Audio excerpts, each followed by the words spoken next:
Okay, तो हम लोगों ने कल पीयर में रूट स्टॉक तक का सेक्शन कंप्लीट कर लिया था। आज हम लोग रूट स्टॉक से थोड़ा सा आगे और बढ़ेंगे। इसमें आप लोगों को एक दो बेसिक चीजें समझनी है, ठीक है, बहुत ज्यादा डिफरेंस नहीं है एप्पल से, पर हाँ कुछ चीजें हैं जिसको आप लोगों को पता होना चाहिए। फॉर एग्जाम्पल, अगर हम लोग पीयर के क्लाइमेट एंड सॉइल यानी क्लाइमेटिक रिक्वायरमेंट के बारे में देखते हैं पीयर की, तो जब हम लोग पीयर के क्लाइमेटिक रिक्वायरमेंट को देखते हैं तो सबसे पहली बात हमको ये जानना पड़ेगा कि पीयर जो है, जैसा कि हमने एप्पल में देखा था, एप्पल में क्या देखे थे, एप्पल कंप्लीटली टेम्परेट क्रॉप था, वो केवल और केवल टेम्परेट एरिया में ग्रो हो सकता था। पर पीयर के पास बहुत रेंज है। पीयर जो है आपका डोरमेंसी के टाइम में माइनस, इसको लिखना नहीं है ना, समझना इस चीज को, जब पीयर डोरमेंट रहता है तो -45 डिग्री सेल्सियस तक को झेल सकते हैं, सॉरी -26 डिग्री सेल्सियस तक को झेल सकते हैं। और नॉर्मली गर्मी के मौसम में ये 45 डिग्री सेल्सियस तक को झेल सकता है। इतने वाइड रेंज ऑफ टेम्परेचर में आपका पीयर सर्वाइव कर सकता है। इसका ये मतलब नहीं कि इस पर्टिकुलर टेम्परेचर में वो फ्लावरिंग या फ्रूटिंग करता है, पर इस पर्टिकुलर रेंज ऑफ टेम्परेचर में वो सर्वाइव कर सकता है, जिंदा रह सकता है। इसका मतलब क्या है कि कहीं ना कहीं पीयर जो है वाइड क्लाइमेटिक कंडीशन के लिए आपका क्या है, एक्लिमेटाइज्ड है। इसीलिए आप देखोगे कि जहां पे एप्पल केवल टेम्परेट एरिया में ग्रो हो सकता है, पीयर जो है आपका सब ट्रॉपिकल एरिया में भी ग्रो हो सकता है और टेम्परेट एरिया में भी ग्रो हो सकता है। डेफिनेटली सब ट्रॉपिकल बोलने का मतलब ये नहीं है कि आप जो है ये एक्सपेक्ट करेंगे कि ये राजस्थान या गुजरात जैसी जगहों पे होगा, बट हाँ ऐसे एरिया जो सब ट्रॉपिकल में कूल कंडीशन के होते हैं वहां पे भी आप पीयर को ग्रो कर सकते हो। इसी कारण आप देखते हो कि पीयर जो है वाइड जियोग्राफिकल लोकेशंस पे डिस्ट्रीब्यूटेड है कंपेयर टू एप्पल, ठीक है। तो आपका जो पीयर है ये कहीं ना कहीं थोड़ा सा एप्पल में ज्यादा टेम्परेचर को भी बियर कर सकता है। और चूंकि इसमें दो अलग अलग प्रकार की स्पीसीज भी हैं, कुछ एशियन है कुछ यूरोपियन है, ज्यादा ठंडे एरिया के लिए यूरोपियन, थोड़े गर्म एरिया के लिए आपका एशियन। तो इस प्रकार से अलग अलग स्पीसीज का उपयोग करके पीयर को अलग अलग जगहों पे ग्रो किया जा सकता है, ठीक है।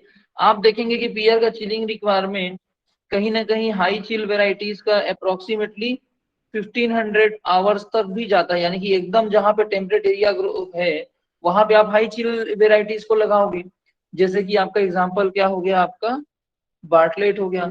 वहीं पे ऐसे एरिया जहां पे बहुत ज्यादा ठंड नहीं पड़ती है वहां के लिए भी आपके पास लो चिल वेराइटी है, जैसे कि 150 आवर्स का क्या है आपका पत्थरनाथ। ऑब्वियसली जम्मू कश्मीर में जब ठंड लंबा पड़ता है तो वहां पत्थरनाथ लगाओगे, जल्दी चिलिंग रिक्वायरमेंट पूरा हो जाएगा, जल्दी ग्रोथ आ जाएगा और ये तो मर ही जाएगा फिर आगे आने वाले फ्लक्चुएटिंग एनवायरनमेंट से। तो आप पत्थरनाथ का उपयोग जो है आप जो है जम्मू कश्मीर या हिमाचल प्रदेश के हिली एरियाज में नहीं कर सकते। वहां पे आपको ज्यादा लंबा, चूंकि ठंड का सीजन रहता है तो ज्यादा लंबा चिलिंग रिक्वायरमेंट वाला क्रॉप चाहिए। तो वहां पे आप ऐसे क्रॉप्स को लगाओगे। जहां कम लंबा ठंड का सीजन रहता है वहां पे आप लो चिल वेराइटीज को लगा सकते हो। समझ पा रहे हो कि क्लाइमेटिक रिक्वायरमेंट कैसे वेरी करता है। इन जनरली जो हाई हाई चिल वेराइटीज होती हैं उनका 1200 घंटे का रिक्वायरमेंट होता है जनरल, और लो चिल वेराइटीज का जनरली 500 घंटे का चिलिंग आवर रिक्वायरमेंट होता है। ये तो दो वेराइटी की बात हो गई, बट एक जनरल अगर व्यू देखे तो इस प्रकार से होती है। यहाँ तक का चीज क्लियर है आप लोगों को? Yes sir. ओके, अब देखो एक चीज और आप लोग ध्यान दीजिएगा। जब हम लोग एप्पल की बात करते हैं तो एप्पल में हमने देखा था इसकी चिलिंग रिक्वायरमेंट भी हाई थी और GDH growing degree hour requirement भी हाई थी। कहीं ना कहीं एप्पल में आप देख रहे थे फ्लावरिंग कौन से महीने में आता था, मार्च के मिड में और अप्रैल, मार्च अप्रैल के आसपास। जैसे कि अभी फ्लावरिंग आई है, आप लोगों ने देखा होगा अभी 10 दिन पहले ग्रुप में कितनी सारी फ्लावरिंग की फोटो आई थी, एप्पल की फ्लावरिंग की फोटो भेजे थे ना जो हिमाचल में है स्टूडेंट्स। तो आपने देखा था कि अभी मार्च के महीने में फ्लावरिंग हुई है, मतलब एप्पल में फ्लावरिंग कब होती है, मार्च अप्रैल में। पर पियर के केस में वो नहीं है। पियर क्या है, पियर कहीं ना कहीं लोअर चिलिंग रिक्वायरमेंट वाली क्रॉप है। इनका चिलिंग रिक्वायरमेंट कम होती है। जहां पे ठंड कम पड़ता है वहां पे, एप्पल के कंपेरिजन में जहां पे ठंड कम पड़ता है वहां पे पियर अच्छे से ग्रो होता है। पियर का ओरिजिन भी वैसी जगह पे है। तो पियर में कहीं ना कहीं ये ऐसी जगह पे ग्रो हुई है या इवॉल्व हुई है जहां पे गर्मी का सीजन एप्पल जहां पे इवॉल्व हुआ है उसके कंपेरिजन में जल्दी आया करता था। इसलिए आप एप्पल और पियर के बीच में जो फ्लावरिंग है ना उसमें बहुत डिफरेंस देखोगे। आप ये देख पाओगे कि पियर में फ्लावरिंग 2 से 3 वीक बिफोर आती है, बिफोर एप्पल। एप्पल में जो फ्लावरिंग आता है ना उससे 2 से 3 हफ्ता पहले ही पियर में फ्लावरिंग आ जाती है। इसका मतलब अगर मार्च मिड में 15 मार्च के आसपास अगर एप्पल में फ्लावरिंग आती है तो इसमें 25 फरवरी को ही आपका पीयर में फ्लावरिंग आ जाएगा। समझ पा रहे हैं? ये चीज समझ पा रहे हैं? Yes sir. ठीक है। तो पियर ट्री में फ्लावरिंग जो है या ब्लूमिंग जो है कितना दिन पहले आ जाता है? अप्रैल से 2 से 3 हफ्ता पहले। अगर इसमें फ्लावरिंग जो है 2 से 3 हफ्ता पहले आ जाती है, अब देखो एप्पल जहां पे ओरिजिनेट हुआ उस हिसाब से उसमें मार्च अप्रैल का फ्लावरिंग टाइम हुआ, पियर जहां पे ओरिजिनेट हुआ उसके हिसाब से इससे 2-3 हफ्ता पहले पियर में फ्लावरिंग हुआ। अब मान के चलो मैंने 2 एकड़ खेत ले लिया, कहा 2 एकड़ ऑफ लैंड मैंने कहा ले लिया? हिमाचल प्रदेश में, और वहां मैं पियर की कल्टीवेशन करना चाहता हूँ। पियर कहीं भी ओरिजिनेट हुआ हो, जब मैं इसे हिमाचल प्रदेश में ग्रो करूंगा तो ये फ्लावरिंग तो फरवरी एंड में करेगा ना, करेगा कि नहीं करेगा? Yes sir. अब गलती से मान के चलो अगर मैं इसे एक हिमाचल प्रदेश में ग्रो करूं, दूसरा बिहार में ग्रो करूं, तो हिमाचल प्रदेश में इस बात की बहुत ज्यादा चांसेस हैं कि हो सकता है फरवरी एंड में या मार्च स्टार्टिंग में फ्रॉस्ट का प्रॉब्लम आए। इस चीज की प्रोबेबिलिटी है, यस जबकि बिहार में वो नहीं आएगा। तो अगर मेरे को ये उम्मीद है कि मार्च के महीने में फ्रॉस्ट आ सकता है हिमाचल प्रदेश में, तो क्या मुझे हिमाचल प्रदेश में मतलब उस पर्टिकुलर जगह में जहां पे ये प्रोबेबिलिटी है, क्या मुझे वहां पे पियर ग्रो करना चाहिए? नो। No sir. नहीं। ठीक है, आपको यही याद रखना है कि पियर में चूंकि फ्लावरिंग बहुत जल्दी आती है, फरवरी एंड तक इसमें फ्लावरिंग आ जाती है, इसलिए पियर जो है क्या होता है, highly susceptible to spring frost. जब भी आप कल्टीवेशन करेंगे तो आपको ये ध्यान में रखना है कि जहां पे स्प्रिंग में भी फ्रॉस्ट का प्रॉब्लम है, वहां पे आप कोशिश करो इस क्रॉप को अवॉइड करके दूसरे क्रॉप की ओर मूव करो। ठीक है, या तो फिर आपको फिर उस चीज से बचने के लिए कुछ ना कुछ जुगाड़ बना के रखना पड़ेगा। तो याद रखेंगे मार्च अप्रैल महीने में जो फ्रॉस्ट आता है ना, फरवरी मार्च के महीने में, अप्रैल तो स्प्रिंग होता नहीं, फरवरी मार्च को ही अपन स्प्रिंग कहते हैं, फरवरी एंड से मार्च, है ना? तो स्प्रिंग में अगर फ्रॉस्ट गिरता है तो एप्पल उतना ज्यादा ससेप्टिबल नहीं है पियर के कंपैरिजन में। क्यों? क्योंकि एप्पल में मार्च के बाद अप्रैल में भी फ्लावरिंग आती है, उसके पास है टाइम रिकवर करने को। पियर के पास वो टाइम नहीं है, पियर फरवरी में ही स्टार्ट हो जाता है, मार्च के एंड तक तो खत्म। तो फरवरी मार्च का जो फ्रॉस्ट है वो पियर के लिए बहुत ज्यादा डेंजरस है, इसलिए याद रखना highly susceptible to spring frost. समझ में आया ये पॉइंट? Yes sir. ओके। तो ये इसका क्या है, आपका टेम्परेचर रिक्वायरमेंट का मतलब इसका क्लाइमेटिक रिक्वायरमेंट का मटेरियल है, इसको याद रखना है। ठीक है, कि ये जो है कहीं ना कहीं उसके कंपैरिजन में फ्लावरिंग जल्दी आती है। और याद रखना इन सभी टेम्परेट क्रॉप में लीफ बाद में आता है, फ्लावरिंग पहले आती है। आप देखना जनरली आप जब टेम्परेट क्रॉप्स को देखोगे तो उसमें फूल ही फूल दिखते हैं, पत्ते नहीं दिखते, पौधे में एकदम गुलाबी गुलाबी कलर का फूल दिखता है, देखिए मूवीज वगैरह में भी देखे होंगे। तो यस इनकी सर। खासियत क्या होती है, ये लीफ नहीं आए रहते लेकिन फ्लावर आ जाते हैं। पियर, पीच, प्लम, इन सब में ये चीज होती है। ठीक है, तो समझ में आया ये चीज? Yes sir. वहीं पे अगर आप इसके सॉइल की बात करें पियर की, तो पियर के सॉइल में, हाँ ऊपर करना है क्या? सर इसके ऊपर मैंने। ठीक है, इसको देख लीजिए। ठीक है, तो इसके क्लाइमेट में आपको यही बात रखना, याद रखना है कि ये आपका एप्पल से ज्यादा वाइड एरिया में ग्रो हो सकता है, ट्रॉपिकल एंड टेम्परेट एंड सब ट्रॉपिकल दोनों जगह पे ग्रो हो सकते हैं, हाई चिलिंग लो चिलिंग वेराइटीज दोनों प्रकार की होती हैं, और ये ससेप्टिबल टू स्प्रिंग फ्रॉस्ट है, इसे आपको याद रखना है। यहां तक हो गया? Yes sir. Okay. Yes sir. अब नेक्स्ट आते हैं सॉइल। तो सॉइल में आपको 6 to 6.5 से 7.5 तक की पीएच, ये नॉर्मली सभी टेम्परेट क्रॉप के लिए यही पीएच आपको चाहिए। ठीक है, इसमें कोई नया चीज नहीं है। ठीक है, ये याद रखना कि अगर आप हाई नाइट्रोजन के एप्लीकेशन करते हो तो इसमें पियर सिल्ला करके एक जो इंसेक्ट होता है ना, उसका अटैक बढ़ जाता है। उसके अलावा फायर ब्लाइट जो डिजीज है उसका अटैक बढ़ जाता है, और एक अल्फा अल्फा ग्रीनिंग करके डिसऑर्डर है। ये तीनों ही हाई नाइट्रोजन के केस में इंक्रीज हो जाता है, इन तीनों का इंसिडेंस, ये याद रखेंगे। ठीक है, अगर मान के चलो सॉइल को आप एल्केलाइन सॉइल ले लिए, ऐसा सॉइल जहां पे एल्केली अर्थ मेटेरियल ज्यादा है, एल्केलाइन सॉइल है, तो यहाँ पे ऑटोमेटिकली आयरन डेफिशिएंसी हो जाएगी। इस चीज को तो आप लोग समझते हैं सभी लोग। है ना, कैलकेरियस सॉइल, एल्केलाइन सॉइल, ये सब में आपके आयरन की डेफिशिएंसी होगी, आयरन, एल्यूमिनियम, एसिडिक मटेरियल का डेफिशिएंसी होता है ना बेसिक सॉइल में। तो एल्केलाइन सॉइल में आप ग्रो करोगे तो आपको आयरन डेफिशिएंसी देखने को मिलेगा। ठीक है, इतना क्लियर है आप लोगों को? Yes sir. Yes, sir. ठीक, अब नेक्स्ट आता है आपका प्रोपगेशन, कि अगर मुझे मान के चलिए आपका इसको प्रोपगेट करना है तो मैं किससे करूंगा। सेम चीज जो एप्पल में लिखे थे वही सारी चीजें यहाँ पास भी आएगी। सबसे पहले आप इसका प्रोपगेशन सीड से कर सकते हो, लेकिन अगर मुझे सीड से प्रोपगेशन करना है तो मैं किस चीज का प्रोपगेशन सीड से करूंगा आप लोग के हिसाब से? Seedling root stock. Root stock. तो वही बात आएगी, सीडलिंग रूट स्टॉक का प्रोपगेशन के लिए हम लोग जो है किसका उपयोग करेंगे? सीड का। एग्जाम्पल के लिए क्या है? कैंथ है, ठीक है, कैंथ और अदर जो भी सीडलिंग रूट स्टॉक है उन सब का आप जो है सीड से प्रोपगेशन करेंगे। सीड से प्रोपगेशन करेंगे तो सीड सीड को जर्मिनेट करने के लिए हमें सीड का कौन सा ट्रीटमेंट करना पड़ेगा? Stratification. स्ट्रेटिफिकेशन। तो स्ट्रेटिफिकेशन रिक्वायर्ड, ठीक है, फॉर जर्मिनेशन। कौन से हार्मोन का उपयोग करने से मेरा जर्मिनेशन का परसेंटेज बढ़ सकता है, कम टाइम में हो सकता है? GA3। GA3। तो लिख लो GA3 increase germination. Germination increase करने के लिए हम जिब्रेलिन का भी उपयोग कर सकते हैं। तो ये हो गया आपका सीड। दूसरा प्रोपगेशन मेथड हो सकता है माउंड लेयरिंग, या फिर क्या कह सकते हैं उसे हम लोग, और स्टूलिंग। इसका उपयोग मैं कब करूंगा? क्लोनल। Clonal root stock. एक मिनट ना। हेलो, हाँ क्लास नहीं ले रहा है क्या? ले रहा है ना, ठीक है भाई, वो ग्रुप में बच्चे मैसेज किए। हाँ हाँ, इन्फॉर्म कर दे। ठीक, तो माउंट लेयरिंग या स्टूलिंग, माउंट लेयरिंग या स्टूलिंग कब हम करेंगे? जब हमें क्लोनल रूट स्टॉक का डेवलपमेंट करना हो। और एप्पल में क्लोनल रूट स्टॉक जैसे कि quince, quince A B C, ये सब क्या है? क्लोनल रूट स्टॉक है।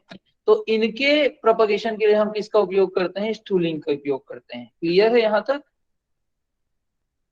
Yes sir. इसके अलावा इसमें हार्डवुड कटिंग का उपयोग भी कर सकते हैं, ये भी आप याद रखना। Hardwood cutting with bottom heat treatment. Bottom heat treatment पढ़े थे ना अपन मैंगो में। तो yes sir. Bottom heat treatment और हार्डवुड कटिंग दोनों का कॉम्बिनेशन के थ्रू भी हम क्लोनल रूट स्टॉक का मल्टीप्लिकेशन कर सकते हैं। ये चीज क्लियर है? इसके अलावा ये दोनों तो किसके लिए हो गए? रूट स्टॉक के प्रोपगेशन के लिए हो गया। इसके लिए, इसके अलावा अगर मुझे कमर्शियल प्रोपगेशन करना है, कमर्शियल प्रोपगेशन करना है, किसके लिए करना है? मान के चलिए क्रॉप के लिए करना है, तो मैं किसका उपयोग कर सकता हूँ? बडिंग। बडिंग में कौन कौन सा बडिंग हमारे पास ऑप्शन में अवेलेबल रहता है, बताइए? टी बडिंग सबसे ज्यादा उपयोग होने वाला टी बडिंग है। अगर टी बडिंग ऑप्शन में नहीं दिया तो अब आप किसकी ओर जाओगे? Chip budding. पर चिप बडिंग, हाँ, चिप बडिंग एप्पल में ज्यादा सक्सेसफुल है, तो टी बडिंग आपका मेन रहेगा। ठीक है, टी बडिंग ये नहीं है तब आप किसमें जाओगे? Chip budding. सिमिलरली आप जो है ग्राफ्टिंग का भी उपयोग कर सकते हैं। जैसा कि ये माइक ऑफ कर लीजिए जिनके साथ रिपीट हो रहा है। ठीक है, तो ग्राफ्टिंग का भी उपयोग कर सकते हैं। ग्राफ्टिंग में कौन सा मेथड उपयोग होता है? Grafting. टंग ग्राफ्टिंग। ठीक है, समझाने की जरूरत तो है नहीं।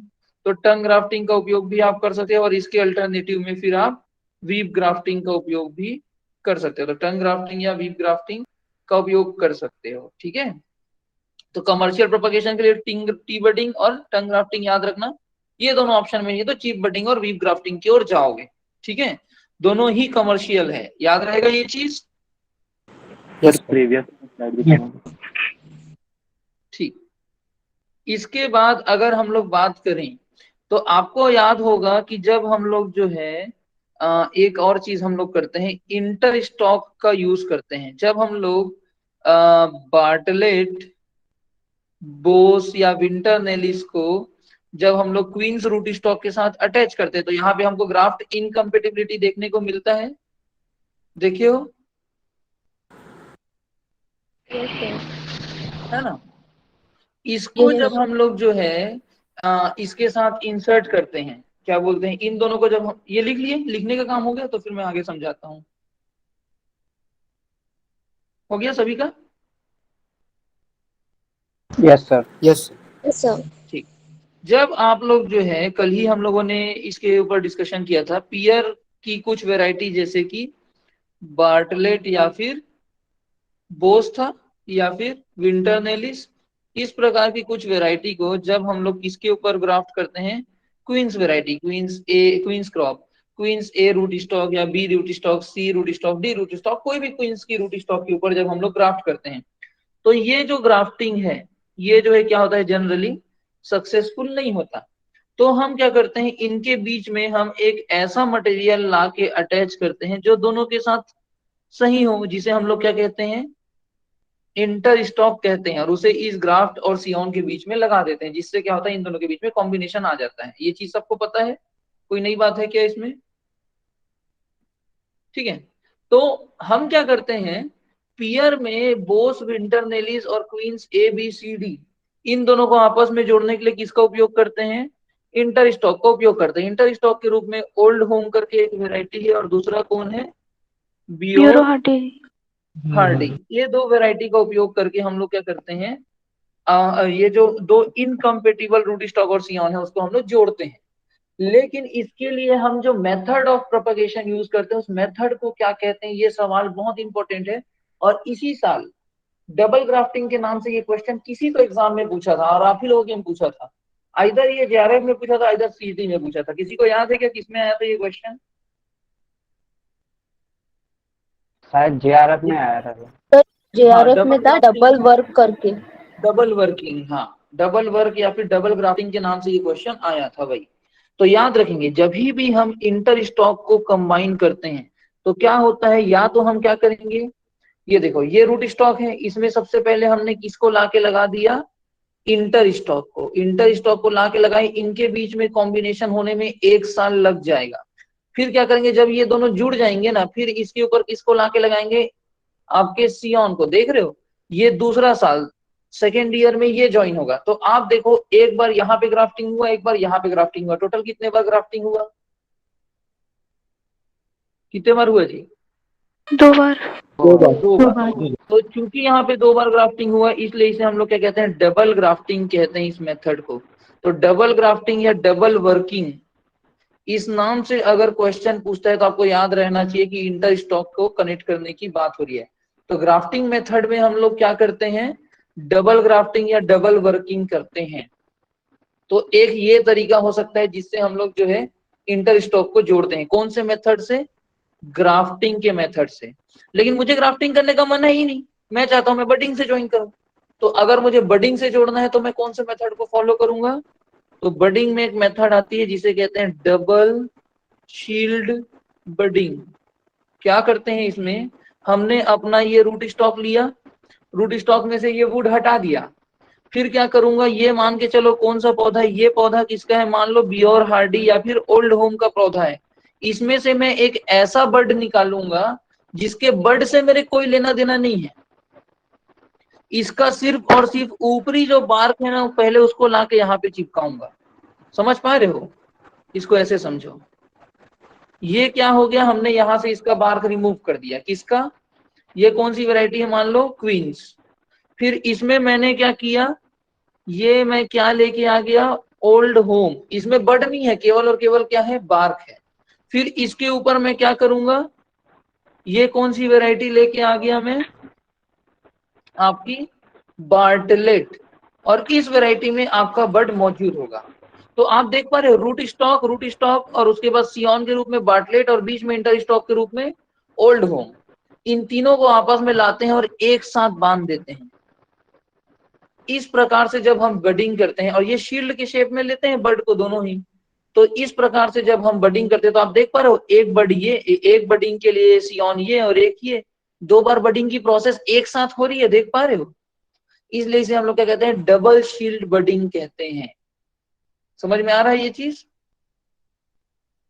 Yes sir.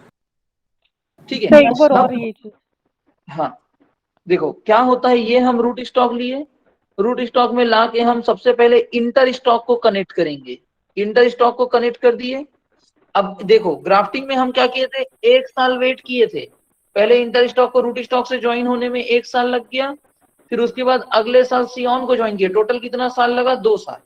इसमें हम क्या करते हैं, पहले यहां से रूट स्टॉक से बार्क को रिमूव किए, वहां पे हमने क्या किया, या चीरा लगाया, मान लो इसमें चीरा लगाया, तुरंत यहाँ पास किसको लाके जोड़ दिए, इंटर स्टॉक को लाके रखे, जोड़े भी नहीं है, रखे। इंटर स्टॉक के ऊपर तुरंत हमने किसको रख दिया, जो हमारा मेन वेराइटी है बार्टलेट, दोनों को एक साथ रखेंगे और एक साथ ऐसे ऐसे करके बांध दिए। यहाँ पे एक पौधे को डबल ग्राफ्ट तैयार होने के लिए कितना साल लगा था, 2 इयर्स का टाइम। यहाँ पे वो चीज 6 महीने से 1 साल में हो जाएगा। आप देख पा रहे हो, सीधा सीधा 1 साल हमने बचा लिया। समझ में आ रहा है? Yes sir. तो जब ग्राफ्टिंग करते हैं सर हम, तो क्या मतलब एक ही टाइम पे वो ग्राफ्ट नहीं कर सकते क्या? हाँ, मेरे को लगा ही था ये सवाल किसी के दिमाग में तो आना चाहिए करके। जब हम बडिंग कर रहे हैं ना, तो ये हम तुरंत तुरंत कर सकते हैं। यहाँ पे छोटा सा कट होता है, इसका ज्वाइनिंग बहुत जल्दी हो जाता है। ग्राफ्टिंग में तो आप खुद देख रहे हो कि 3 महीना 4 महीना इन लोगों के बीच में प्रोसेस चालू होता है कनेक्ट होने में। समझ रहा है वो? ये मान के चलो कि ये डबल ग्राफ्ट है, आपने एक साथ कनेक्ट कर दिया, ये वाला प्रोसेस खुद एक दूसरे से कनेक्ट होने में 3 महीना लग जाएगा। तो इस पर्टिकुलर पार्ट को तब तक न्यूट्रिएंट कहां से मिलेगा, ये तो खत्म ही हो जाएगा ना, ऊपर वाला टॉप वाला। यहाँ पास वो चीज होने की संभावना ज्यादा है, क्योंकि ये छोटा सा एरिया फटाक से डेवलप हो जाएगा। पर यहाँ पे जब तक इसका कैम्बियम का पूरा वो ग्रोथ और ये कॉम्बिनेशन बनेगा, तब तक ये खत्म हो जाएगा। इसलिए डबल ग्राफ्टिंग में ये पर्टिकुलर ऑप्शन शायद तक नहीं है, जितना मुझे पता है। आपको ये जरूर देखने को मिलेगा कि आप इधर कटिंग लगाए हो और उसी कटिंग में तुरंत ग्राफ्टिंग भी कर दिए हो, इसे स्टेंटिंग टेक्निक कहते हैं। ये कंडीशन मिलेगा। लेकिन आप इधर एक ग्राफ्टिंग किया और इधर ऊपर में भी एक ग्राफ्टिंग तुरंत उसी ब्रांच में कर दूंगा बोलोगे, तो इस प्रकार के टेक्निक अभी तक मैं नहीं पढ़ पाया हूं। तो यहाँ पे ग्राफ्टिंग में उस चीज की पॉसिबिलिटी थोड़ी कम है, बडिंग में वो चीज किया जा सकता है, जिसका एग्जांपल डबल शील्ड बडिंग है। ठीक है, ओके सर। ओके। बाकी हाँ, कटिंग और ग्राफ्टिंग एक साथ किया जा सकता है, कटिंग और बडिंग एक साथ किया जा सकता है, गा बडिंग, स्टेंटिंग टेक्निक, ये सारी चीजें ये अभी आएगी टेम्परेट में, आप लोग को 1-2 दिन में पढ़ाऊंगा। पर ये डबल ग्राफ्टिंग को with in a year complete करने वाला प्रोसेस अभी तक मुझे आइडिया नहीं है उसका। ठीक है, ओके सर। तो ये चीज समझ में आई कि आप लोग 2 तरीके से आप जो इंटर स्टॉक को जोड़ सकते हो, डबल ग्राफ्टिंग के थ्रू भी और डबल शील्ड बडिंग के थ्रू भी। ये चीज क्लियर है सभी लोगों को? Yes sir. Yes. Yes sir. और इसके अलावा अगर आप ट्रू टू दी टाइप या फिर वायरस फ्री प्लांट डेवलप करना चाहते हो या मास प्रोडक्शन करना चाहते हो, तो वो माइक्रो प्रोपगेशन के थ्रू ही होता है। तो अगर आप माइक्रो प्रोपगेशन से भी अगर आप कमर्शियल कल्टीवेशन करना चाहते हो, तो आप कौन से कल्चर टेक्निक का उपयोग करोगे, तो वहां पास आता है आपका शूट टिप कल्चर, और इसी को ही और किस नाम से जाना जाता है, मेरिस्टेम। मेरे मेरिस्टेम कल्चर। तो टिश्यू कल्चर का कौन सा टेक्निक यूज किया जाता है बोलेंगे, तो meristem culture, shoot tip culture का उपयोग कर सकते हो। ठीक है, इस चीज को याद रखेंगे। क्लियर है यहाँ तक सभी लोगों को? Yes sir. Yes sir. Okay, अब हम लोग आ जाते हैं प्लांटिंग में। अगर हम लोग इसके प्लांटिंग, अच्छा प्रोपगेशन ये जितना हमने पढ़ा, ग्राफ्टिंग बडिंग ये सारी चीजें, ये ग्राफ्टिंग बडिंग हम कौन से महीने में करेंगे, आपका मार्च अप्रैल के महीने में होता है भैया। ठीक है, चाहे सीड सोइंग की बात करो, सीड सोइंग मार्च अप्रैल में होगा, सॉरी, और आपका ट्रांसप्लांट, हाँ सारा चीज जो है मार्च अप्रैल के महीने में होता है, लगभग फरवरी मार्च अप्रैल में होता है ये grafting budding and seed sowing. वहीं पे अगर मैं प्लांटिंग की बात करूं, प्लांटिंग यानी कि किसकी बात हो रही है, ट्रांसप्लांटिंग, प्रिपेयर्ड जो पौधे हैं उसको लाके मुझे रखना है, तो ये कौन से महीने में होगा ट्रांसप्लांटिंग, डॉर्मेंट। दिसंबर जनवरी। दिसंबर जनवरी के महीने में आपको करना है। ये चीज क्लियर है? इसके अलावा अगर मुझे प्लांटिंग करना है, तो अगर मान के चलो कि प्लेन एरिया है, तो मैं कौन से सिस्टम को फॉलो करूंगा, रेक्टेंगुलर एरिया को फॉलो करूंगा, क्योंकि इसमें एयर, सॉइल और सनलाइट का प्रॉपर यूटिलाइजेशन होता है। अगर मुझे मान के चलो कंटूर, मान के चलो स्लोपी एरिया है, तो स्लोपी एरिया में अगर 10% से, मतलब सॉरी 16 से 20% तक स्लोप है, तो मैं कौन से सिस्टम का उपयोग करूंगा, अगर स्लोप कंटूर। 16 से, कंटूर। और वहीं अगर ये स्लोप जो है मोर देन 20% हो जाए, तो मैं किसका उपयोग करूंगा, टेरेस पर। करेक्ट। ठीक है, अगर मुझे हाई डेंसिटी प्लांटिंग करनी है तो मैं कौन से ट्रांसप्लांटिंग है, कौन से प्लांट उसका मेथड का यूज करूंगा? Hedgerow system. हेजरो सिस्टम, याद रखेंगे, ठीक है। हेजरो सिस्टम में अगर आप लोग लिखना चाहो तो 3.5 इंटू 1.2 मीटर स्क्वायर, देख लो 1/3 है, ठीक है। 12 या 36 होता है ना जी, यहाँ पे 35 है तो 1/3 हुआ ना, ठीक है। तो इस प्रकार से आप जो है अलग अलग प्लांट ऑब्जेक्टिव के हिसाब से आप प्लांटिंग मेथड डिसाइड कर सकते हैं। अगर इसकी नॉर्मल स्पेसिंग की बात की जाए तो इसे 7.5 इंटू 7.5 मीटर की स्पेसिंग में लगाया जाता है, ठीक है।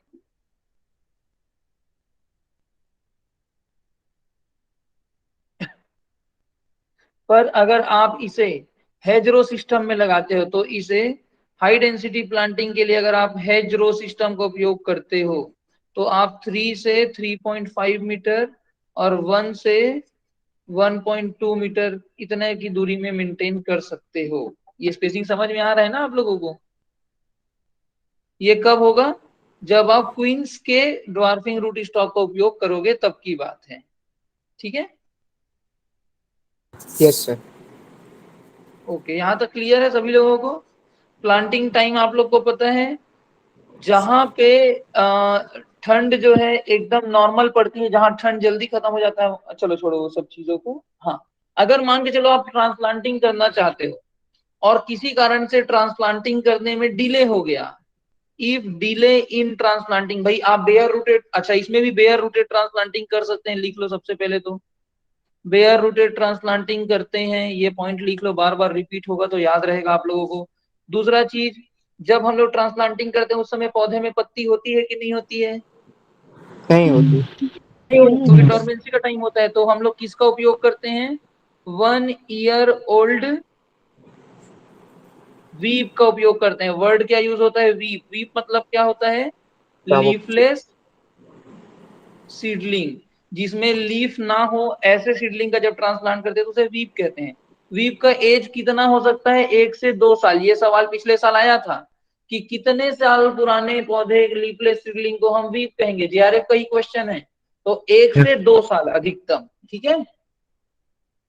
Yes, sir. Yes sir. Okay, अब मान के चलो आपने बेयर रूटेड ट्रांसप्लांटिंग के नाम से या किसी भी नाम से आपने जो है ट्रांसप्लांट करने के लिए पौधा लाया और आप उसे तुरंत ट्रांसप्लांट नहीं कर पाए, मतलब क्या हो गया कि प्लांटिंग करने में आपको डिले हो रहा है। तो आप उस केस में क्या करोगे? कौन सा टेक्निक का यूज करोगे? एक शब्द पढ़े थे हीलिंग इन, टर्मिनोलॉजी के सेक्शन में। Yes sir. Yes, sir. जब आप उसको तुरंत लाके शैलो, मतलब जमीन में थोड़ा सा 10 सेंटीमीटर 15-20 सेंटीमीटर गड्ढा खोदेंगे, उसमें आप पूरे पूरे आपके पौधों को रखोगे, थोड़ा बहुत मिट्टी से उसके रूट को कवर करोगे और थोड़ा बहुत पानी दोगे। जब तक आप ट्रांसप्लांटिंग करने के लायक नहीं हो जाते तब तक आप उसको ऐसे ही रहने दोगे। इसी प्रक्रिया को हीलिंग इन कहते हैं करके बताया था, याद है टर्मिनोलॉजी के सेक्शन में? वो वीडियो यस एक सर। बार देखना और वो Yes, कंटेंट sir. एक बार रिकॉल करेंगे। तो ये क्या होता है, अगर डिले हो गया तो आप हीलिंग इन के थ्रू उसे बचा के रख सकते हो। और शुरुआती स्टेज में क्या होता है, गर्मी को भी इन लोग को झेलने में दिक्कत होता है, तो सनलाइट से बचाने के लिए आप इसमें क्या कर सकते हो, उसमें व्हाइट कलर का पेंटिंग कर सकते हो, पेंटेड व्हाइट। वही मतलब ये मान के चूना पानी से नहीं पोत देते हैं गर्मी से बचाने के लिए, देखे हो ना पौधे को? Yes sir. तो Yes, sir. शुरुआती स्टेज में चूंकि ये बहुत ज्यादा कमजोर होते हैं तो सन स्केल से बचाने के लिए आप पेंटेड व्हाइट, मतलब ये है कि आपके दिमाग में चीजें होनी चाहिए कि हाँ भाई हम ये कंडीशन हुआ तो ये चीजें हम कर सकते हैं, ये पता होना चाहिए आपको, बस और कुछ नहीं है। अब चाहे वो यही चीज को आपका क्या बोलते हैं अरेका नट में पूछे, कॉफी में पूछे, कहीं भी पूछे, आपके दिमाग में हाँ अगर सनलाइट का प्रकोप है तो मैं क्या क्या कर सकता हूँ, मैं आपका एक तो नर्स ट्री का उपयोग कर सकता हूँ, दूसरा मैं क्या कर सकता हूँ, प्लांटिंग डायरेक्शन, मतलब प्लांटिंग के रो टू रो का डायरेक्शन में चेंज कर सकता हूँ, तीसरा चीज मैं क्या कर सकता हूँ, आपका व्हाइट वॉश कर सकता हूँ, चौथा मैं शेड ट्री का उपयोग कर सकता हूँ। इन्हीं चारों पांचों में से कोई एक ऑप्शन आपके क्वेश्चन में दिया रहेगा, उसी को आपको टिक करना है, या तो ऑल ऑफ द अबव होगा। समझ रहे हो ना? तो आपको कॉन्सेप्ट पे फोकस रखना है, फिर क्रॉप कोई भी हो आप बना लो। क्लियर है? Yes sir. Yes, sir. अब वहीं पे अगर हम ट्रेनिंग सिस्टम की बात करें तो ट्रेनिंग सिस्टम में हम किसका उपयोग करते हैं? Modified ladder system. पीयर में मेनली मॉडिफाइड लेडर सिस्टम उपयोग होता है, लेकिन एप्पल और पीयर में और भी ऑब्जेक्टिव के हिसाब से कई अलग अलग प्रकार के ट्रेनिंग सिस्टम का उपयोग होता है आज भी। Spindle train system, palmette system, Tatura trellis system, कई अलग अलग प्रकार के ट्रेनिंग सिस्टम का उपयोग होता है। ये नहीं है कि ये जो टटूरा ट्रेलिस सिस्टम जो आप पढ़ते हैं ये मेनली क्वेश्चन हमेशा आता है पिच के ऊपर, पर पियर में भी फॉलो होता है, याद रखेंगे। टटूरा ट्रेलिस सिस्टम पियर में भी किया जा सकता है, पर अगर ऑप्शन में पियर और पिच दोनों दिया है तो आपका पहला प्रेफरेंस पिच होगा, ठीक है। टटूरा ट्रेलिस सिस्टम किस में किया जाता है? अगर ऐसा क्वेश्चन आता है और ऑप्शन में पिच और पियर दोनों दिया तो पहला प्रेफरेंस क्या होगा? पिच। पिच नहीं दिया है तब आप पियर पे भी टिक कर सकते हैं, इसमें भी टटूरा ट्रेलिस सिस्टम करते हैं, ठीक है। यहाँ तक क्लियर है? इस पॉइंट यस को सर। अच्छे से लिख लो अपने कॉपी में, ठीक है। दोनों में ही कर सकते हैं। इसके अलावा भी इसमें बहुत सारे ट्रेनिंग सिस्टम होते हैं अलग अलग कल्टीवार के हिसाब से। विग्रस कल्टीवार के लिए आप पार्मेंटे सिस्टम पढ़ोगे, किसी के लिए ये वो, बट वो उतना पूछा नहीं जाता तो उसके ऊपर फोकस नहीं करेंगे क्योंकि वो बहुत टाइम ले लेगा। पर मॉडिफाइड लीडर सिस्टम यही एप्पल में भी था, यही पीयर में भी है, मात्र पीच में जब जाओगे ना तो ट्रेनिंग सिस्टम बदलेगा, फिर सारे में लगभग आपको मॉडिफाइड लीडर सिस्टम मिलेगा। तो वही जैसा हम पढ़ रहे थे शुरू से कि केवल एक जगह आपको याद रखना है, पूरे टेम्पलेट में फॉलो होगा, ठीक है। देख रहे हो लगभग चीजें रिपीट ही हो रही है। तो ट्रेनिंग सिस्टम अपना क्या हो गया? Modified leader system. उसके बाद बात अपन आ जाते हैं कि इसमें प्रूनिंग। अच्छा एक बात बताओ, ये टटूरा ट्रेलिस सिस्टम कहाँ डेवलप हुआ था? ऑस्ट्रेलिया। ऑस्ट्रेलिया में डेवलप हुआ था। किसने डेवलप किया था? चाल्मर करके, और उनके साथ दो साइंटिस्ट और थे, ठीक है। और क्या हुआ? इरिगेशन रिसर्च स्टेशन में ये डेवलप हुआ था। ये भी मैं बीच में वैसे पूरा डिटेल में लिखाऊंगा, ठीक है। अब आते हैं हम लोग इसके प्रूनिंग में। अगर हम लोग पियर की प्रूनिंग की बात करें तो हमको पता है कि पियर में 2 ईयर ओल्ड जो ब्रांच होते हैं, वुड और स्पर जो होते हैं, इसमें फ्रूटिंग आती है। फ्रूटिंग कितने में आती है? जब कोई भी पौधा का ब्रांच या स्पर जो है 2 साल का हो जाए तो उसमें फ्रूटिंग आ जाती है। अब अगर मान के चलो 2 साल का होने के बाद फ्रूटिंग आई और उसके अगले साल उसमें दोबारा फ्रूटिंग नहीं आती, तो वो ब्रांच हमारे किसी काम का होता क्या? No sir. No sir. नहीं होता। तो हम उस ब्रांच को हटा देते वहां से। तो हमको हर साल प्रूनिंग करना पड़ता है, क्योंकि हमको हर साल 2 साल पुराना वुड मिलना चाहिए, ऐसा हम जुगाड़ बनाते पौधे में। लेकिन हमारे में एक बार जो 2 साल ओल्ड पौधे में फ्रूटिंग आ गई, ये continues to fruit for the next 6 to 7 years। अगले 6 से 7 साल तक इसमें फ्रूटिंग आती है। अब एक बात बताओ, अगर अगले 6 से 7 साल तक इसमें फ्रूटिंग आने ही वाली है तो क्या मैं उस ब्रांच को काटूंगा? No No, sir. sir. या क्या मुझे हर साल ऐसा नया ब्रांच बनाने की जरूरत पड़ेगी क्या? No no sir. सर। नहीं। इसीलिए पियर की वो वैरायटीज जो नॉर्मली ग्रो करती है उसमें प्रूनिंग की बहुत ज्यादा आवश्यकता नहीं पड़ती। हाँ, ऐसी वैरायटीज जो कि बहुत ज्यादा एनुअल ग्रोथ करती है, जिसका वेजिटेटिव ग्रोथ ही बहुत ज्यादा है, केवल और केवल उसी में आप हैवी प्रूनिंग करोगे। अदरवाइज नॉर्मल प्लांट में आप एकदम लाइट प्रूनिंग, वही डेड डिजीज ब्रांच को हटा दो, ज्यादा डेंसिटी हो रही तो उसको कम कर दो, ऐसा टाइप का नॉर्मल प्रूनिंग होता है, ठीक है। तो याद रखेंगे प्रूनिंग ऐसा नहीं कि होता ही नहीं है, बिल्कुल डेड डिजीज ब्रांच को आप हटाओगे, ओवर ग्रोथ वाली जो वैरायटी है उसमें आप प्रूनिंग करोगे। बट नॉर्मली अगर पियर की बात करें तो पियर में बहुत ज्यादा हैवी प्रूनिंग नहीं होती, प्रूनिंग एक नॉर्मल होती है। आपको ये चीज को याद रखना है, ठीक है।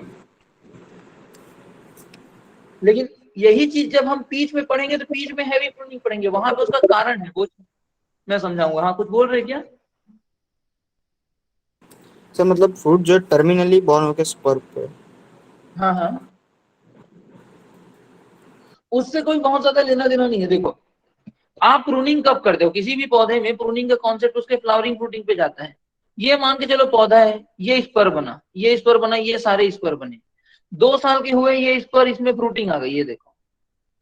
अब मुझे इनमें फ्रूटिंग आ गई और अब ये दोबारा कभी फ्रूटिंग करने वाले नहीं है, तो अगले साल मुझे फिर से 2 साल पुराना स्पर चाहिए कि नहीं चाहिए फ्रूटिंग करने के लिए?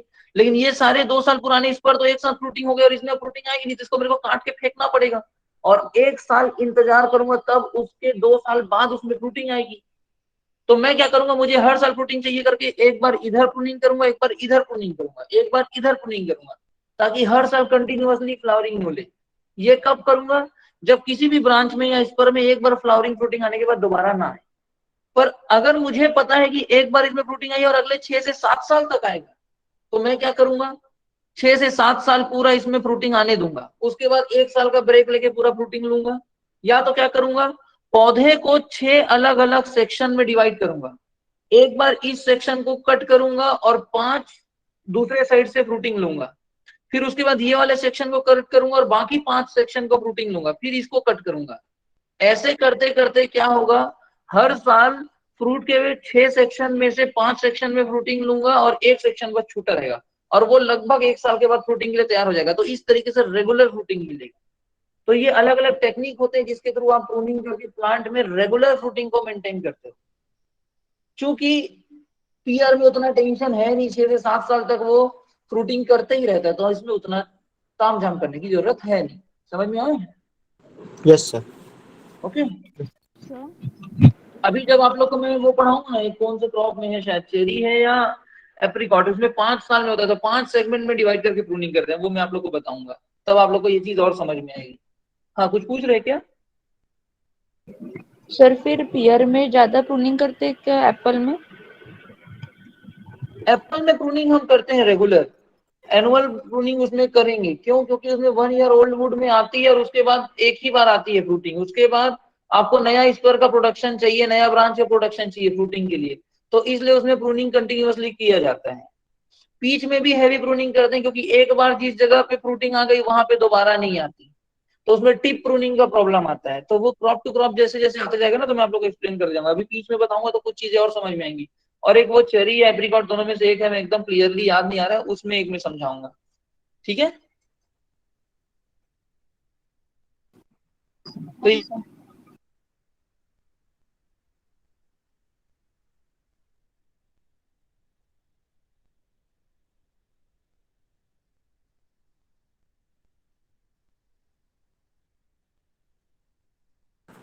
सर वॉइस नहीं आ रही है।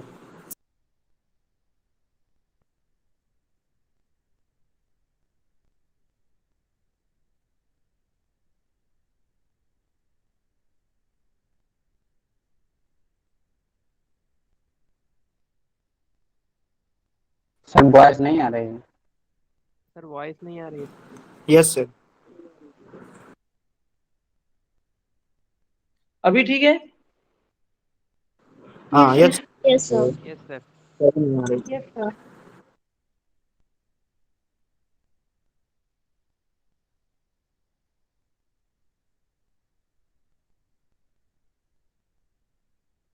ओके, अभी आवाज आ रही है? Yes sir. Yes sir. Yes, sir. Screen नजर आ रहा ना? ओके, ठीक, अभी ठीक है ना? ओके, तो यहां तक का चीज समझ में आया प्रूनिंग का, कि क्यों इसमें नहीं करना चाहिए बहुत ज्यादा, मतलब क्यों रिक्वायरमेंट नहीं है ओवरऑल। हाँ, जरूर जिसमें ओवर ग्रोथ होती है, वेजिटेटिव ग्रोथ बहुत ज्यादा होती है, उसमें बिल्कुल आप करोगे, ठीक है, पर नॉर्मल पीयर में नहीं लगता।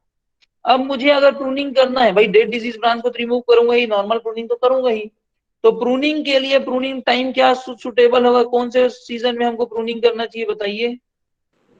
Dormant season. डोरमेंट सीजन में। और ये डोरमेंट सीजन कब होता है? विंटर सीजन में। विंटर सीजन में कौन से मंथ में जनरली हमको करना चाहिए? नवंबर दिसंबर। दिसंबर जनवरी। दिसंबर जनवरी ही मान लो, ठीक है। तो दिसंबर जनवरी के आसपास आप जो है प्रूनिंग करोगे। सेम चीज एप्पल में भी था, कोई नया चीज है क्या यहाँ पास? ठीक, तो वही चीज जो है घूम घूम के आएगी, ठीक है। तो हम लोग दिसंबर जनवरी में भी इसमें भी प्रूनिंग करते हैं। क्लियर है यहाँ तक? Yes sir. Yes, sir. Okay, इसके बाद हम लोग नेक्स्ट किस में आ जाते हैं, इसके फ्लावरिंग के बारे में। तो अगर हम लोग इसकी फ्लावरिंग की बात करें, तो फ्लावरिंग हम लोगों को इसमें किस में मिलता है? स्पर में भी मिलता है और टर्मिनल शूट्स में भी देखने को मिलता है। इसमें हमको टर्मिनल मिक्स्ड बड देखने को मिलता है, ये चीज हम लोग ऑलरेडी पढ़े हुए हैं। टर्मिनल मिक्स्ड बड देखने को मिलता है, मतलब चाहे वो छोटा सा स्पर हो या बड़ा सा ब्रांच हो, इनके पास ऑप्शन है कि ये टिप पोर्शन में फ्लावरिंग कर सकते हैं, या तो इसमें फ्लावरिंग ना करके एक्सटेंड करके इसकी लंबाई को बढ़ा सकते हैं और उसके टिप पोर्शन में फ्लावरिंग कर सकते हैं। समझ में आ रहा? इसके अलावा लेटरली फ्लावरिंग तो करेंगे ही करेंगे ये लोग, पर टिप में भी कर सकते हैं। ये चीज क्लियर है? यस Yes, ठीक। sir. और इसमें जो टर्मिनल फ्लावर होता है, जो सबसे पहले ग्रो होता है, उसे हम लोग क्या कहते हैं generally? King flower. King flower. तो देखो पूरा एप्पल के अकॉर्डिंग ही चल रहा है ना, किंग फ्लावर कहते हैं। यहां तक चीज क्लियर है? इसमें एक चीज आपको मिलती है, इसको याद रखना, स्टार पॉइंट करके या नोट करके लिख लो। पियर में प्रोटोगाइनी पाई जाती है। अभी कुछ दिन पहले क्लासिफिकेशन में न्यू बैच वालों ने प्रोटोगाइनी के एग्जांपल में पढ़ा था, पियर और प्लम। इसमें प्रोटोगाइनी पाई जाती है। प्रोटोगाइनी मतलब क्या हुआ? फीमेल पहले मेच्योर हो जाती है compare to male. Male. Female जो है पहले मेच्योर हो जाएगी कंपेयर टू मेल। इसको अच्छे से लिख लो। होता क्या है पता है? जब इसमें क्या होता है ना, सबसे शुरू में क्या होता है, ये जो फीमेल होती है ना, ये एकदम ऐसे ऊपर जाके खड़े हो जाती है, और बेचारे मेल लोग क्या करते हैं स्टार्टिंग में, इसी स्टिग्मा और ओवरी के इर्द गिर्द ऐसे मुंडी झुकाए हुए, नीचे की ओर ऐसे मुंडी झुकाए हुए खड़े रहते हैं।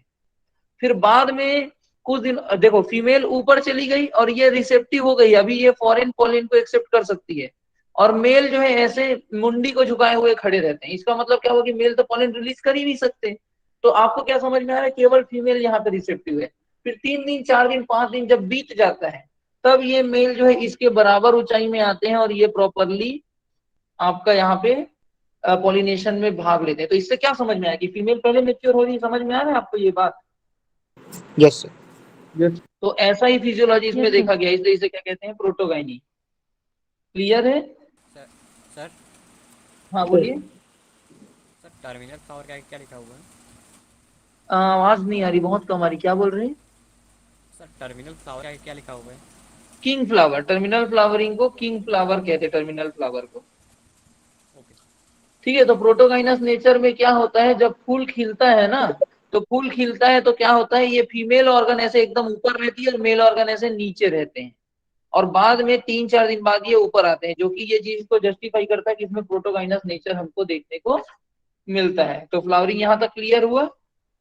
प्रोटोगाइनस यस नेचर क्लियर हुआ? सर की फ्लावर कोई हर्माफ्रोडाइट। हाँ बोलिए।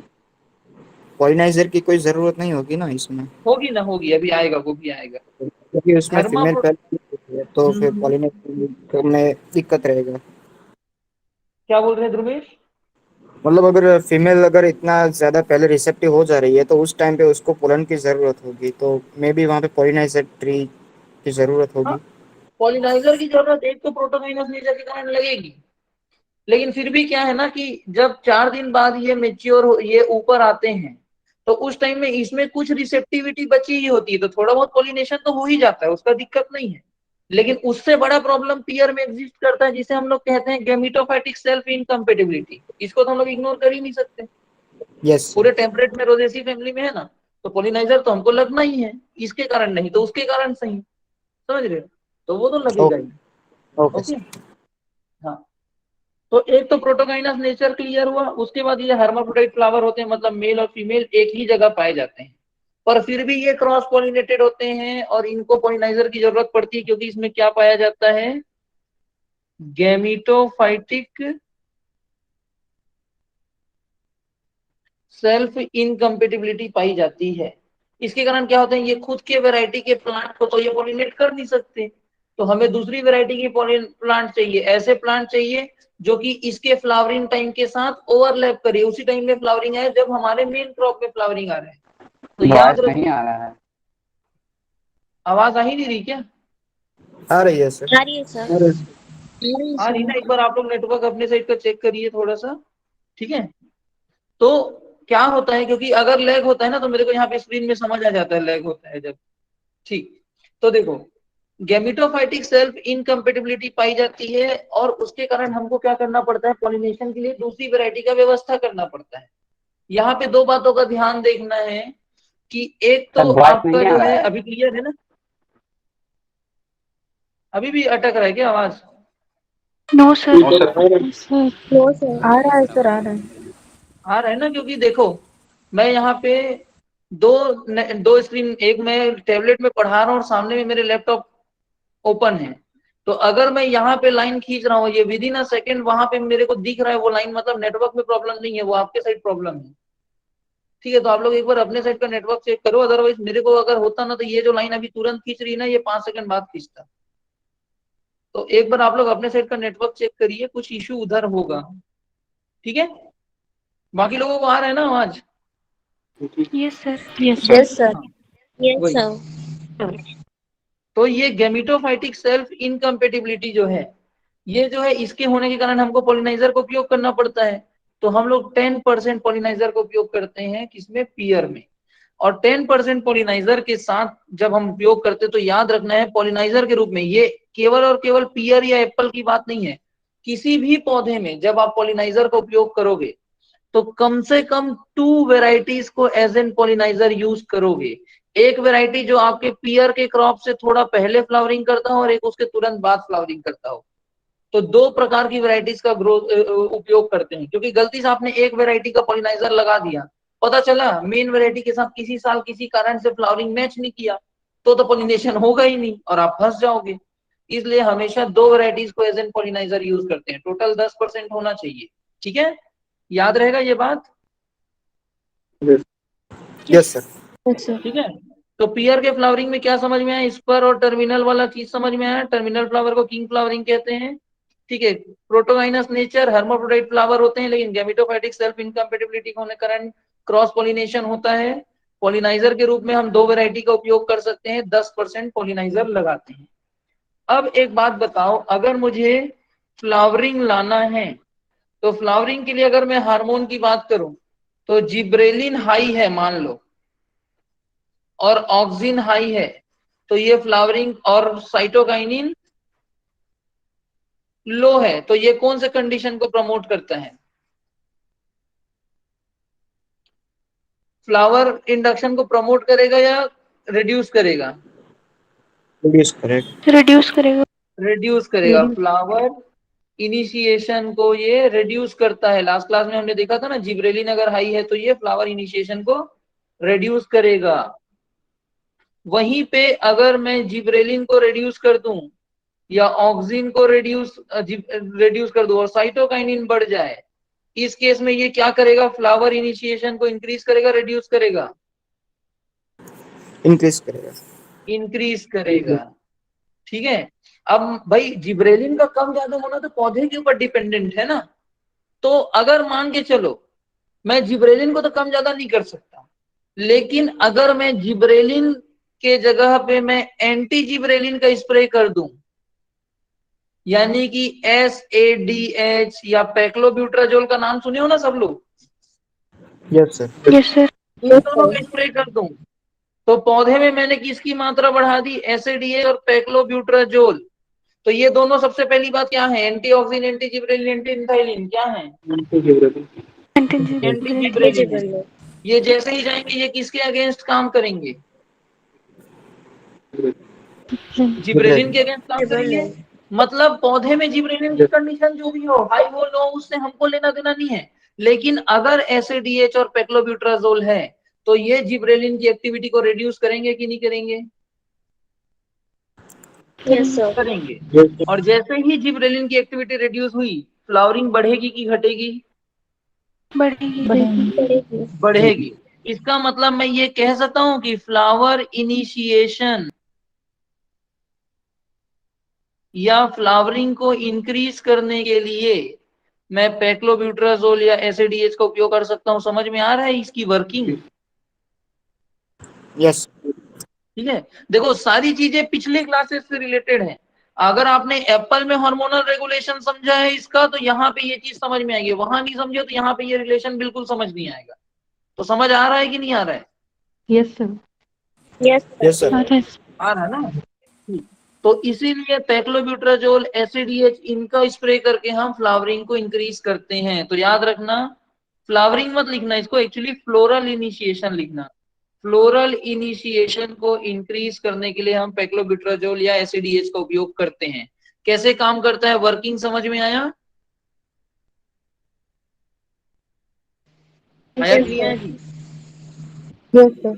ओके, याद रखेंगे जिब्रेलिन फ्लावरिंग को रिड्यूस करता है, एंडोजीनस यानी कि प्लांट के अंदर अगर जिब्रेलिन का कंसंट्रेशन ज्यादा है तो फ्लावरिंग रिड्यूस होगी। ये कंसेप्ट हमने एप्पल में पढ़ लिया, पियर में पढ़ लिया, मैंगो में पढ़ लिया, अभी पता नहीं कितने जगह पढ़ेंगे, तो इसे याद रखना, एक समय के बाद ऐसे ही रटा जाना चाहिए आपको। ठीक है, इतना क्लियर हुआ। अब यस इसके बाद आ जाते हैं अपन पॉलिनेशन पे। तो अगर हम लोग इसकी बात करें तो पॉलिनेशन में क्या है, ये क्रॉस पॉलिनेटेड है, क्रॉप, ठीक है। क्रॉस पॉलिनेटेड होने के साथ साथ पियर की अगर अपन बात करें तो इसको पॉलिनाइजर की आवश्यकता पड़ती है 10%, क्योंकि गेमिटोफाइटिक सेल्फ इनकम्पेटिबिलिटी पाई जाती है कि नहीं। Yes sir. अब देखो कितने लोग ऐसे हैं जिनको सेल्फ इनकम्पेटिबिलिटी का जीन वाला कॉन्सेप्ट याद है। आप लोगों को मैं पढ़ाया था, ब्रीडिंग में सर ने भी पढ़ाया होगा, और नहीं पढ़े हो तो जनरल हॉर्टिकल्चर का जीन वाला कॉन्सेप्ट मैं अपलोड कर दिया, एक बार पढ़ना, मैं यहाँ पे थोड़ा सा फास्ट फॉरवर्ड में समझाऊंगा, ठीक है। आप लोग को याद होगा दो प्रकार का सेल्फ इनकम्पेटिबिलिटी होता था, एक स्पोरोफाइटिक और दूसरा गेमिटोफाइटिक। स्पोरोफाइटिक में ये वाला कॉन्सेप्ट काम करता था, याद है, जबकि गेमिटोफाइटिक में S1S2 इंटू S2S3 या S1S2 इंटू S1S2 और एक S1S2 इंटू S3S4 ये कॉम्बिनेशन देखने को मिलता है। देखियो, अगर मान के चलो कोई भी पौधे में गेमिटोफाइटिक सेल्फ इनकम्पेटिबिलिटी पाई जाती है, अगर एक वैरायटी का जीन S1S2 है और दूसरे वैरायटी का जीन भी S1S2 है, तो ये दोनों के बीच में पॉलिनेशन हो पाएगा क्या? No sir. No sir. नहीं हो पाएगा। ये क्या होंगे, कंप्लीटली सेल्फ इनकम्पेटिबल, ये याद है सबको। Yes sir. दूसरा, अगर S1S2 है एक वैरायटी का और दूसरे वैरायटी का S3S4 जीन है, तो इन दोनों के बीच में पॉलिनेशन होगा कि नहीं होगा? Yes sir. होगा। ये क्या होंगे, कंप्लीटली कंपेटिबल होंगे, क्योंकि जीन पूरा अलग है। लेकिन वहीं पे अगर S1S2 और S2S3 जीन है, तो यहां पे देखोगे ये S2S2 सेम हो गया, तो केवल S1 और S3 अलग है, मतलब आधा जीन सेम है आधा जीन अलग है, मतलब आधा कंपेटिबल होगा और आधा कंपेटिबल नहीं होगा। तो इस केस में क्या देखने को मिलेगा आपको, पार्शियली सेल्फ इनकम्पेटिबल। तो आपके जो एप्पल है ना, सॉरी पियर है, पियर में 3 प्रकार की कल्टीवार पाई जाती है। पियर कल्टीवार 3 प्रकार के होते हैं, पॉलिनेशन में ही पढ़ रहे हैं, पॉलिनेशन के बेसिस पे। पहला होता है जिसे हम लोग क्या कहते हैं, सेल्फ अनफ्रूटफुल। सेल्फ अनफ्रूटफुल मतलब ये खुद के सेल्फ फ्रूटफुल होते ही नहीं है। क्यों? क्योंकि इसमें बियोर हार्डी आएगा, ठीक है, फ्लेमिश ब्यूटी आएगा, क्योंकि इनका जो जीन है वो एकदम सेम है, तो ये सब सेल्फ अनफ्रूटफुल है और एक दूसरे में पॉलिनेट भी नहीं कर सकते। वहीं पे दूसरी वैरायटी आती है जो पार्शियली फ्रूटफुल है। क्यों पार्शियली फ्रूटफुल है? क्योंकि पार्शियल कंपेटिबिलिटी बैठ रही है। एग्जाम्पल के तौर पे लिख लीजिए, ली कॉन्टे, सॉरी, पार्शियल फ्रूटफुल में आते हैं मेजोरिटी ऑफ द वैरायटी, और एक आता है लास्ट जिसे कहते हैं self unfruitful. Sorry sorry sorry, उल्टा हो गया। ये जो ऊपर में लिखा है ना सेल्फ फ्रूटफुल, ये बियोर हार्डी और फ्लेमिश ब्यूटी है, ये सेल्फ फ्रूटफुल है, इनमें सेल्फ इनकम्पेटिबिलिटी नहीं पाई जाती। एक होता है जिसे कहते हैं पार्शियल सेल्फ फ्रूटफुल, तो मेजोरिटी ऑफ द वैरायटी है वो पार्शियली सेल्फ फ्रूटफुल है, और लास्ट आता है जिसे कहते हैं सेल्फ अनफ्रूटफुल। इसके एग्जाम्पल में आपको याद रखना है ली कॉन्टे, मैग्नीस और विंटर नेलिस। आपको इसमें केवल और केवल ये वाला सेक्शन को याद रखना है, ये जो कि सेल्फ अनफ्रूटफुल है। ठीक है, क्लियर है यहां तक? Yes sir. ओके। इसके बाद एक सेक्शन आता है जिसे कहते हैं virtually male sterile, virtually self sterile. याद है, ये टर्मिनोलॉजी भी मैं आप लोग को पहले समझा चुका हूं। वर्चुअल सेल्फ स्टेराइल क्या होता है? याद है आपको, पता है कि बार्टलेट और अंजोऊ ये दोनों किसकी वैरायटी है? पियर की वैरायटी है। दोनों में सेल्फ इनकम्पेटिबिलिटी पाई जाती है, गेमिटोफाइटिक सेल्फ इनकम्पेटिबिलिटी, है कि नहीं? आवाज आ रही है? Yes sir. Yes sir. हाँ। गेमिटोफाइटिक सेल्फ इनकम्पेटिबिलिटी पाई जा रही है, मतलब अगर मैं एक फील्ड में केवल बार्टलेट या केवल अंजऊ का फ्रूट लगाऊं तो क्या इसमें फ्रूटिंग आएगा? नो सर, नो नहीं सर, आएगा। क्यों नहीं आएगा? सेल्फ इनकॉम्पिटेबिलिटी। सेल्फ इनकम्पेटिबिलिटी है। तो बार्टलेट और अंजऊ में कायदे से फ्रूटिंग आनी नहीं चाहिए, लेकिन इसमें क्या होता है, इसके अंदर एक खासियत क्या है कि अगर पॉलिनेशन नहीं हो पा रहा है, मतलब स्ट्रेसफुल कंडीशन है, अनफेवरेबल कंडीशन है, तो ये पार्थिनोकार्पिकली भी फ्रूट बना सकता है। इसका मतलब क्या हुआ कि हमको तो प्लांट ये बोल के बेच दिया गया कि ये अकेले फ्रूट बना नहीं सकते क्योंकि इसमें सेल्फ इनकम्पेटिबिलिटी है, लेकिन ये नहीं बताया गया कि इसके पास तो दूसरा जुगाड़ भी है, पार्थिनोकार्पिकली फ्रूट बना सकता है। तो ये तो हमारे साथ धोखा हो गया ना। तो इसी को बोलते हैं वर्चुअल सेल्फ स्टेरिलिटी, कि बोला तो ये गया है कि ये सेल्फ स्टेराइल होगा क्योंकि गेमिटोफाइटिक सेल्फ इनकम्पेटिबिलिटी है, लेकिन ये सिर्फ बोलने की बात है। जब इसको पॉलिनाइजर नहीं मिलता है तो ये हीरो जो है क्या करता है, पार्थिनोकार्पी नेचर का यूज करके फ्रूटिंग बना लेता है। मतलब सेल्फ स्टेबिलिटी केवल बोलने की बात है नहीं। मतलब है नहीं का मतलब ये है कि सेल्फ स्टेबिलिटी होने के बावजूद भी ये दूसरे मैकेनिज्म से प्रोटीन बना ले रहा है, इसलिए इसे क्या कहते हैं, वर्चुअल सेल्फ स्टेराइल। समझ में आया क्या होता है वर्चुअल सेल्फ स्टेराइल? हालांकि ये पढ़ चुके हो पहले भी कि ये सेल्फ इनकम्पेटिबल होते जरूर है, लेकिन फिर भी इसमें फ्रूट लगता है पार्थिनोकार्पिक नेचर होने के कारण, इसलिए इसे वर्चुअल सेल्फ स्टेराइल कहते हैं। समझ में आया एग्जांपल? Yes, sir sir. जो फुल ग्रुप है, स्लाइड थोड़ा ऊपर करेंगे। हाँ हाँ तो बोलिए। वो अगर एक दूसरे के पॉलिनाइजर के यूज कर सकते हैं, किसको? सेल्फ फ्रूटफुल वाले जो ग्रुप है, यूरे हार्डी और फ्लेमिश ब्यूटी, हाँ हाँ, मतलब अगर ये दो एक ही ग्रुप के हैं, तो इनको पॉलिनाइजर के तौर पे यूज कर सकते हैं ना? अगर अगर ये सेल्फ फ्रूटफुल है मतलब इसमें वो जीन वाला रोल आ ही नहीं रहा है, या तो इनका जीनोटाइप एकदम अलग होगा, मतलब ओके, इसमें मेल स्टेरिलिटी है ही नहीं, इसमें वो कॉन्सेप्ट ही नहीं होगा। तो इसको एज एन पोलिनाइजर यूज कर सकते हैं। और आप जनरली देखोगे जो सेल्फ फ्रूटफुल वैरायटी होती है उन्हीं को ही हम लोग जो पोलिनाइजर के रूप में यूज करते हैं। फॉर एग्जांपल एप्पल में आप इंग्लिश वैरायटीज को यूज करते हो पोलिनाइजर के रूप में, यस सर। और यस वही सर, होते हैं सेल्फ फ्रूटफुल, क्योंकि अगर वो सेल्फ फ्रूटफुल है मतलब उसमें सेल्फ इनकम्पेटिबिलिटी का जीन है ही नहीं ना, या तो एक्सप्रेस नहीं हो रहा है। अगर एक्सप्रेस होता तो वो भी सेल्फ अनफ्रूटफुल होता ना। अब जब जीन एक्सप्रेस हो ही नहीं रहा है तो उसका पॉलन जाएगा तो कोई उम्मीद ही नहीं है कि पार्शियल वाला केस भी आएगा, क्योंकि मान के चलो ये इसके अंदर S1 S2 जीन होगा जिस पौधे में सेल्फ इनकम्पेटिबिलिटी है, इसके लिए पॉलिनाइजर के रूप में अगर मैं सेल्फ फ्रूटफुल के लाऊं, उसके पॉलन में तो जीन ही नहीं है इनकम्पेटिबिलिटी का, है भी तो डोरमेंट है। तो यहाँ पास कंप्लीट कंपेटिबिलिटी होगी, कंप्लीट इनकम्पेटिबिलिटी होगी, पार्शियल, इसका कोई टेंशन ही नहीं है। तो इसीलिए इस टेंशन का टेंशन ही खत्म हो जाता है करके आदमी सेल्फ फ्रूटफुल को ज्यादा उपयोग करता है एज एन पॉलिनाइजर। वहीं पे मैं जो खुद भी सेल्फ अनफ्रूटफुल है लेकिन जीन अलग है उसको लाके करूंगा तो एक ये भी उम्मीद बन सकता है कि क्या पता पार्शियल फ्रूटफुल हो, जीन आधा मैच कर जाए। तो वो टेंशन है, वो करने की जरूरत ही नहीं है। फ्रूटफुल है मतलब भाई जीन का टेंशन ही खत्म, आप डायरेक्ट पॉलिनाइजर यूज करो। ठीक है, समझ पा रहे हैं इस ओके, चीज को? Okay sir. सर ये वर्चुअल हाँ, सेल्फ ट्रायल को एक बार फिर से बताना। वर्चुअल सेल्फ स्टेराइल मतलब कुछ नहीं है, ये ऐसी वैरायटीज होती हैं जो सेल्फ इनकम्पेटिबल होने के बावजूद भी फ्रूट बनाती है। इनमें क्या होती है, सेल्फ इनकम्पेटिबिलिटी पाई जाती है, मतलब खुद से फ्रूट नहीं बना पाना चाहिए फिर भी ये फ्रूट बना लेते हैं, इसलिए इसे क्या कहते हैं, वर्चुअल सेल्फ स्टेराइल कहते हैं। अब अगर कोई पूछे कि सर सेल्फ इनकम्पेटिबिलिटी होने के बावजूद फ्रूट कैसे बना लेते हैं, तो वो इसलिए बना लेते हैं क्योंकि इसमें पार्थिनोकार्पी पाई जाती है, पार्थिनोकार्पिकली ये फ्रूट बना सकते हैं।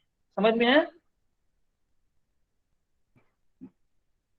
सर ये सिर्फ समझ आया? वैरायटी में डिफर करता है वर्चुअल सेल्फ ट्रायल वाला? हाँ क्या बोल रही हूँ? सर ये सिर्फ वैरायटीज में डिफर करता है क्या वर्चुअल सेल्फ ट्रायल जो है? हाँ देखो, आप लोगों को आज मैं एक पार्थिनोकार्पी का क्लास का वीडियो डाला, उसमें मैं आप लोग को बताया कि एप्पल, पियर और क्वीन वो लोक्वाट, इसमें भी वेजिटेटिव पार्थिनोकार्पी पाया जाता है, पर सारे वैरायटी में नहीं पाया जाता, कुछ वैरायटीज में एग्जिस्ट करती हैं। मतलब पियर में भी कहीं ना कहीं वेजिटेटिव पार्थिनोकार्पी एग्जिस्ट करती है, तो बार्टलेट और अंजोउ में कहीं ना कहीं पार्थिनोकार्पिक नेचर मौजूद है। अब पार्थिनोकार्पी वेजिटेटिव की खासियत क्या है पता है? पॉलिनेशन हो या ना हो इसको कोई फर्क नहीं पड़ता, ये फ्रूट बनाएगा। समझ रहे हो? तो बार्टलेट और अंजोऊ में सेल्फ इनकम्पेटिबिलिटी होने कारण पॉलिनेशन नहीं हो पाया। अब पॉलिनेशन ही नहीं हुआ तो फर्टिलाइजेशन नहीं होगा, फ्रूट बनेगा नहीं नॉर्मल प्रोसेस के थ्रू। लेकिन बार्टलेट अंजोऊ में वेजिटेटिव पार्थिनोकार्पी के कुछ मतलब वेजिटेटिव पार्थिनोकार्पी एग्जिस्ट करता होगा, इसलिए पॉलिनेशन भले नहीं हुआ, लेकिन इसने क्या किया, विदाउट पॉलिनेशन वेजिटेटिव पार्थिनोकार्पी का उपयोग करके फ्रूट बना लिया। हर वैरायटी में वेजिटेटिव पार्थिनोकार्पी नहीं है, अदरवाइज तो हम पॉलिनाइजर यूज ही करना छोड़ देते। समझ में आ रहा? Yes sir. समझ यस रहे हो? सर। तो इस चीज को एक बार पार्थिनोकार्पी भी पढ़ो, बता रहा ना, देखो हर बेसिक आपके काम आएगा। जब तक आप उन चीजों को प्रॉपरली पकड़ोगे नहीं, ये समझ नहीं आएगा। ठीक है, तो ये चीज अपन ऑलरेडी एक बार टर्मिनोलॉजी में भी डिस्कस कर चुके हैं, फिर भी नहीं समझ में आएगा तो बताना मुझे, एक बार इसको स्टडी करके देखो। मतलब एक बार लंबी सांस लेना और खुद को समझाने की कोशिश करना कि मैंने क्या बोला है, क्योंकि मैं तो अभी फास्ट में बोल रहा हूँ। वो चीज अभी नोट करोगे, फिर बाद में खुद कई बार सोचना पड़ता है ना हमको कि ये जो बोले हैं ये क्या है, फिर उसका सेंस प्रॉपर निकलता है। तो वो एक बार करके देखिए, अगर नहीं समझ में आएगा तो कल मैं एक बार और समझा दूंगा। ठीक है? Okay sir. ओके, और एक लिख लीजिए, कंप्लीटली मेल स्टेराइल वैरायटी कौन सी? कंप्लीटली मेल स्टेराइल मतलब ये किसी को पॉलिनेट नहीं कर सकते। एक्चुअली यहाँ पे लिखना वेट और मैग्नीज, इसके पॉलन जो है काम ही नहीं करते हैं। कंप्लीटली मेल स्टेराइल लिख लीजिए। ठीक है, यहाँ तक कंप्लीट हो गया? Yes sir. सर ओके, आप वेट और लोग क्या लिखा है? वेट और मैग्नीज। आप लोगों की क्लास कितने बजे स्टार्ट हुई थी? 7:20 को हुई थी क्या? 7:10? चलो 7:15 के आसपास। 7:15 के आसपास ना। ठीक है, चलिए आज यहीं तक कंप्लीट करते हैं, क्योंकि इससे ज्यादा करूंगा तो फिर आप लोगों को भी दिक्कत होगा समझने में। तो आप लोग इतना पढ़ लीजिए, ठीक है? और सर इतना करने के बाद, हाँ बोलिए। सर अनफ्रूटफुल वाला वैरायटी एक बार बता दोगे क्या, क्या क्या है? सेल्फ अनफ्रूटफुल वाला यस सर। यही है, ली कॉन्टे, मैग्नीस, विंटरनेलिस, क्योंकि इनमें जो है वो सेल्फ स्टेबिलिटी या वही सेल्फ इनकम्पेटिबिलिटी पाई जाती है। ठीक है, तो ओके यहां सर। तक आप लोग पढ़ के आइए। ठीक है, इससे आगे भी थोड़ा पढ़ के आइए, तो कल अपन कोशिश करेंगे पीयर को खत्म ही कर दे। बाकी पीयर समझ में आ रहा है सभी लोगों को? Yes sir. कुछ यस ठीक है, सर। इसमें जो कॉन्सेप्ट पता चल रहे हैं उसको याद रखना। एप्पल, पीयर, फिर लोकवार्ट एक दिन में खत्म हो जाएगा आपका। कोशिश करेंगे कल पीयर और अगले दिन लोकवार्ट खत्म कर दें, फिर अपन पीच में जाएंगे। ठीक है, तो पढ़ के आइए। और हाँ, एक और चीज, डिसऑर्डर आप लोग करके आइए, फिर मैं जो मेजर मेजर चीजें रहेगी वो कराऊंगा, जैसे अपन ने एप्पल में किया था। डिसऑर्डर आप कंप्लीट करके आइए, बाकी इंसेक्ट डिजीज वैरायटी वो सारा मेरा काम है, वो मैं करवा दूंगा। ठीक है, और क्रॉप एटलीस्ट ग्लोस्टर इंस्टेंट से तो पढ़ के ही आइए आप लोग। ठीक है, ओके। Yes, sir. ओके। कल इवनिंग में क्लास